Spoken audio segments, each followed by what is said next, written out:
My name is Kai, and I've been making art for a long time. Over the years, I've slowly developed my own way of doing things. So today, I hope to take some of what I've learned and share it with you all. Let's get right into it. To begin, I first must come up with an idea. If you're watching this video, you probably are an artist or an art lover and know about the art challenge Mermay, where artists draw mermaids for the month of May. I thought I would participate too, so this is my goal. I wanted to make a drawing of a mermaid, and from this simple idea, I thought about what I could do differently than everyone else, and since I enjoy making art with a meaning, I decided that my piece would be about pollution in the water. I thought it would be fun to play around with a mermaid being affected by human pollution. Next up is the sketching phase. To kickstart my ideas, I'll usually jot down a few keywords, such as mermaid, ocean, pollution, and trash. Alright, let's begin. This was the first idea I had. I enjoyed the mood and the composition, but it wasn't very clear it was a mermaid, and it gave me really little room to work with my values, so I decided not to use it. My next sketch was worse. It showed strong emotion, and you could tell it was a mermaid, but the composition was weak, and it had an awkward pose. What even is that? I tried again, and this time I really liked it. I loved the composition, and it achieved the theme. You have emotion and beauty, and both trash and the ocean and the pollution. The only issue is you can't tell it's a mermaid. There's no tail. So, unfortunately, I had to scrap this one.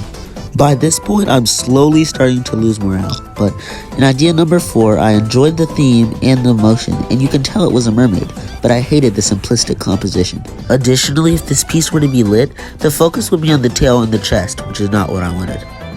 I tried over and over and over and over to make a good composition, but nothing was working. Until I came up with this. This was the one. It worked really, really well. It had a strong composition and really powerful emotion, yet you could still tell it was a mermaid, and it upheld all the themes of trash and ocean and pollution. It was perfect. Alright, I think it's about time to add some color. I love to play with color in my art. My favorite color combinations are probably blue and orange. In my art, I use blue and orange a lot, and I plan to do the same for this next piece. That being said, these were the colors that I came up with.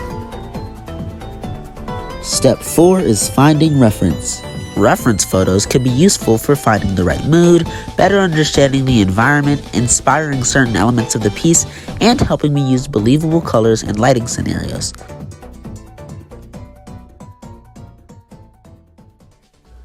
The next step is to refine the sketch. For this, I usually take the pose, which I imagined, and fix the anatomy and the perspective by using myself as reference. After doing this, I came up with this improved version. Now that we have our pose and basic colors, the composition, and proper anatomy, we can begin to render the artwork. The first thing I wanted to change was the angle of the neck, to show that the mermaid was struggling more, and to give the viewer a better view of her face. Underwater, you have to consider that the main light source, the sun, is going to be diffused a lot because of the density of water, and the amount of light I shine on her will be dependent on how deep she is in the water. I also had to consider bounce light and how close she was to the seafloor. This is a perfect example of how elements of the piece that aren't necessarily visible can still play a huge role. I also really struggled with the face. Technically, it would have been in shadow because she's looking down, facing away from the light source. However, I still wanted to add light on her face to establish it as a focal point. The only realistic way to achieve this would be to add bounce light to her face, but then I had to decide what color the bounce light would be. On top of this, I wanted her to have a clear and readable facial expression, kind of like Sam does art. I had to somehow make realistic yet visually interesting lighting, proper colors, and convey a strong emotion, while still maintaining the attractiveness of a mermaid.